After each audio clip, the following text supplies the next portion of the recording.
Ceasefire के बाद एक बार फिर से हमास और इजरायली सेना के बीच जंग शुरू हो गई है। 7 दिनों तक रुका हुआ युद्ध एक बार फिर से शुरू हो चुका है। सीज़फायर के आखिरी दिन यानी कि 7वें दिन युद्ध विराम बढ़ने की उम्मीदें थी, लेकिन ऐसा नहीं हो सका। इसका जिम्मेदार हमास चीफ याह्या सिनवार को ठहराया जा रहा है।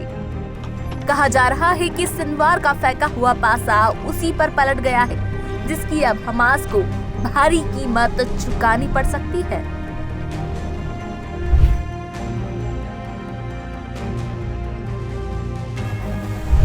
बता दें कि 7 अक्टूबर को इजराइल पर हुए हमले के बाद आतंकी संगठन हमास और इजराइल के बीच युद्ध शुरू हुआ था, जिसके बाद 24 नवंबर को दोनों पक्ष सीज़फायर के लिए राजी हुए। हमास और इजराइल के बीच युद्ध विराम एक सप्ताह तक रहा। इस दौरान गाजा में रखे गए 105 बंधकों और इजरायली जेलों में बंद 240 फिलिस्तीनी कैदियों को रिहा किया गया। 24 नवंबर को शुरू हुआ युद्ध विराम 2 बार बढ़ाया गया। आखिरी दिन भी उम्मीद थी कि युद्ध विराम आगे बढ़ाया जाएगा, लेकिन गाजा का लादेन कहे जाने वाले सिनवार ने युद्ध की चिंगारी भड़का दी।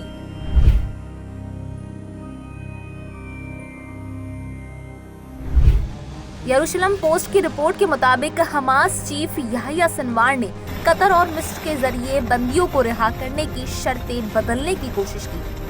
साथ ही बंधकों को रिहा करने की प्रक्रिया को बाधित किया और कुछ क्षेत्रों में इजरायली बलों पर हमले भी हुए, जिससे इजराइल और हमास के बीच जारी बातचीत फेल हो गई। सीज़फायर टूटा और दोबारा युद्ध शुरू हो गया।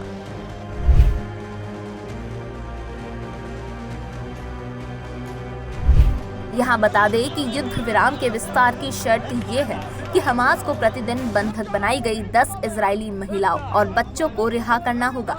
समझौते की शर्तों के तहत इजराइल ने प्रत्येक इजरायली बंधक को रिहा करने के लिए 2 फिलिस्तीनियों को मुक्त किया, लेकिन गुरुवार को इजराइल और हमास दोनों की ओर से सीज़फायर टूटने के संकेत मिले।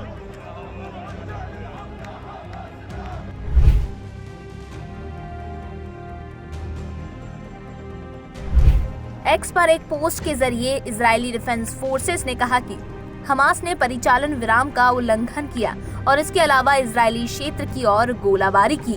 वहीं हमास द्वारा संचालित आंतरिक और राष्ट्रीय सुरक्षा मंत्रालय ने अपने टेलीग्राम अकाउंट पर कहा कि दक्षिणी गाजा पट्टी पर कई हवाई हमले हुए हैं। अब दोनों ओर से ताबड़तोड़ बमबारी और जमीनी जंग हो रही है।